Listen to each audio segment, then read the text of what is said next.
वाले हैं। बहुत ध्यान से आज की कथा सुनना कि एकादशी का आपसे आपसे आपके बच्चे पूछेंगे, मम्मी हम भगवान विष्णु का दर्शन करते हैं, हम राम जी का दर्शन करते हैं, हम कृष्ण भगवान का दर्शन करते हैं, हम भवानी माता का दर्शन करते हैं, हम शंकर जी का दर्शन करते हैं, हम सारे देवी देवताओं का दर्शन करते हैं, पर ये एकादशी माता तो कभी नजर ही नहीं आती। पूछेंगे कि नहीं पूछेंगे कि तुम जिस एकादशी का व्रत करते हो इनका जन्म कहां से हुआ, कहां जन्मी थी? एकादशी की जन्मस्थली कहां है? भाई भगवान कृष्ण की जन्मस्थली तो मथुरा है, श्री राम जी महाराज की जन्मस्थली बोल दो जम के अयोध्या है।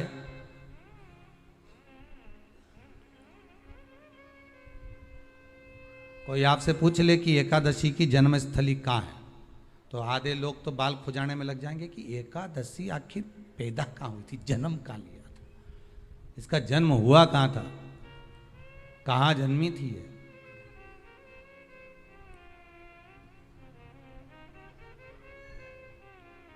इसका जन्म स्थल है कहां?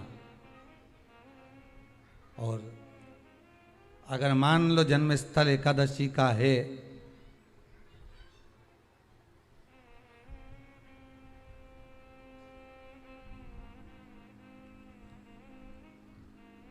और एकादशी अगर जन्मी है, उसका जन्म हुआ है और दुनिया के लोग इतना व्रत करते हैं, उपवास करते हैं, तो फिर इसका जन्म स्थल कहां होगा? तो कहा इसका जो जन्म स्थल है वो बद्रीनाथ। कहां पर है?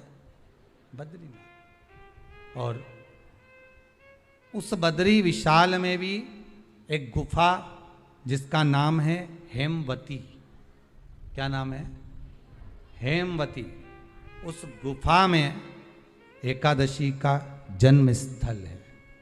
बद्री विशाल में हेमवती गुफा जो 12 योजन अंदर प्रवेश करने जितनी है, 12 योजन की गुफा के अंदर, हेमवती के अंदर एकादशी का प्रागट्य हुआ था, एकादशी का जन्म हुआ था।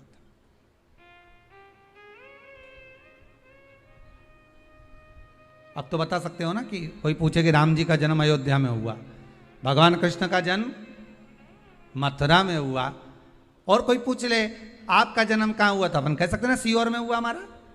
और आपसे कोई पूछे कहाँ हुए तो कहीं इंदौर में हुए, कि देवास में हुए, कि भोपाल में हुए, कि मुंबई में हुए, कि पूना में हुए, आपका तो बता दोगे। पर बच्चे आपसे पूछ ले मम्मी तू इतनी एकादशी का व्रत करती है, एकादशी का तू व्रत करती है और सबको करा देती है कि बल्लभ कुल की एकादशी करो, भले बकरी जैसे चरो पर एकादशी करो, और सबको एकादशी कराया, तो कोई पूछ ले कि एकादशी का जन्म कहाँ हुआ था, तो आप कह सकते हो कि बद्री विशाल में, हेमावती में, बद्री विशाल के हेमवती गुफा के अंदर जो 12 योजन की गुफा है, उस गुफा में एकादशी का जन्म हुआ। कब हुआ?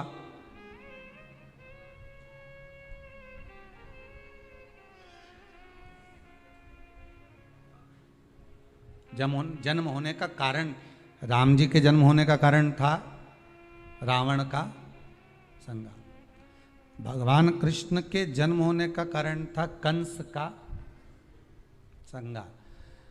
नरसिंह भगवान के जन्म होने का कारण, प्रकट होने का कारण था हिरण्यकशिपु का संहार। वराह भगवान के प्रकट होने का कारण था कि पृथ्वी को जल पर लाकर ठहराना, हिरण्याक्ष का संहार।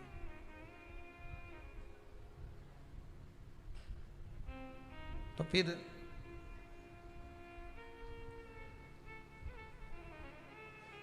इसके जन्म का कारण क्या है? तो कहा इसके जन्म का केवल एक कारण है।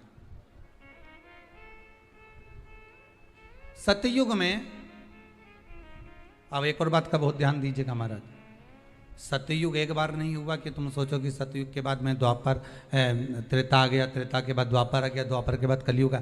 एक सतयुग नहीं है, एक त्रेता नहीं है, एक द्वापर नहीं है, ना जाने कितने कितने सतयुग निकल गए, ना जाने कितने कितने द्वापर, त्रेता, कलयुग, ना जाने कितने निकल गए।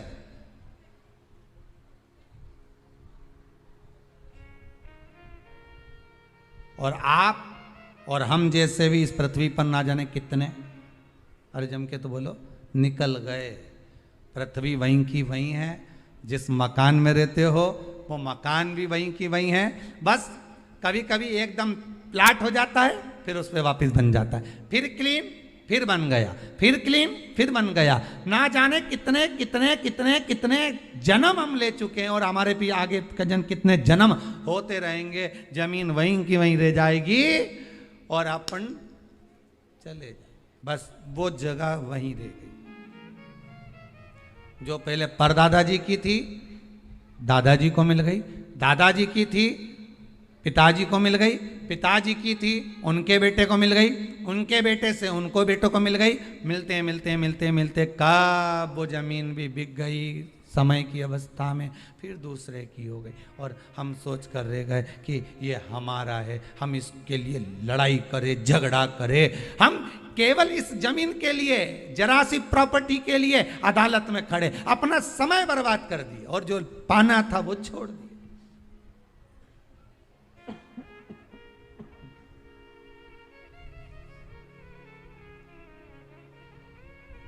जो पाना था वो छोड़ दिया हमने।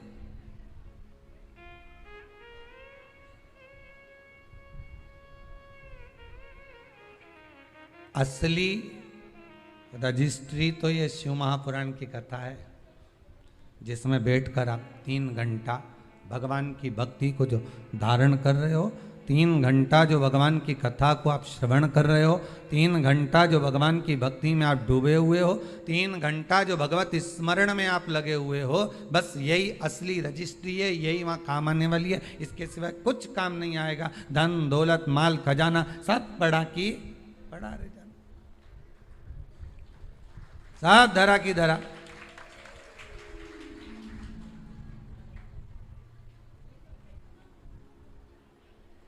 रह गया। वो एक लाइन आप लोग स्मरण करते होंगे,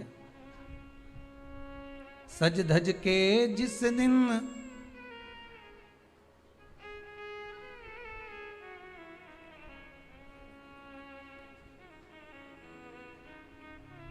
सज धज के जिस दिन मौत की शहजादी आएगी, न सोना काम आएगा न चांदी आएगा। अलमारी में धरा की धरा रह जाएगा, लॉकर में पड़ा की पड़ा रह जाएगा। लॉकर में पड़ा की पड़ा है, अलमारी में धरा की धरा है। कपड़े भी सारे घड़ी बने की बने रहे,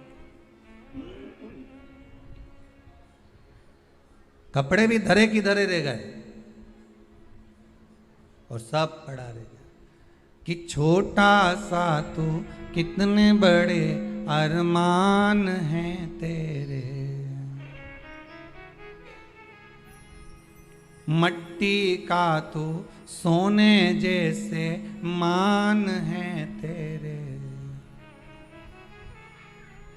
मट्टी की काया एक दिन मट्टी मिल जाएगी, न सोना काम आएगा न